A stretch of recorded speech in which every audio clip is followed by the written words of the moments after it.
നടൻ സെയ്ഫ് അലി ഖാന്റെ വീട്ടിൽ മോഷണം.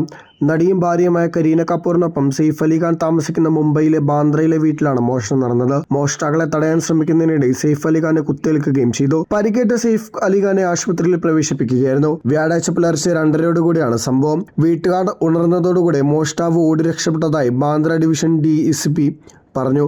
ലീലാവതി ആശുപത്രിയിലാണ് സെയ്ഫിനെ പ്രവേശിപ്പിച്ചിരിക്കുന്നത്. ഗുരുതരമായി പരിക്കേറ്റ താരത്തിനെ ഉടൻ തന്നെ ശസ്ത്രക്രിയയ്ക്ക് വിധേയമാക്കുമെന്നാണ് ആശുപത്രി വൃത്തങ്ങൾ അറിയിച്ചിട്ടുള്ളത്. സെയ്ഫിന് 6 പരിക്കുകളാണുള്ളതെന്നാണ് ആശുപത്രി വൃത്തങ്ങൾ പറയുന്ന പ്രാഥമിക വിവരം. ഇതിൽ 2 മുറിവുകൾ ആഴമുള്ളതാണ്.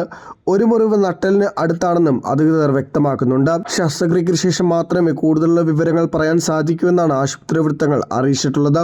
നടൻ സെയ്ഫ് അലി ഖാന്റെ വീട്ടിൽ അജ്ഞാതനായ ഒരാൾ അതിക്രമിച്ചു കയറി. നടനും അതിക്രമിച്ചു കയറിയ ആളുകളും തമ്മിൽ സംഘർഷമുണ്ടായെന്നും നടന് അതേ തുടർന്ന് പരിക്കേറ്റതായും അന്വേഷണം പുരോഗമിക്കുകയാണെന്നുമാണ് മുംബൈ പോലീസ് പ്രസ്താവനയിൽ അറിയിച്ചിട്ടുള്ളത്. പ്രതിയെ കണ്ടെത്താൻ മുംബൈ പോലീസ് അന്വേഷണം ആരംഭിച്ചിട്ടുണ്ട്.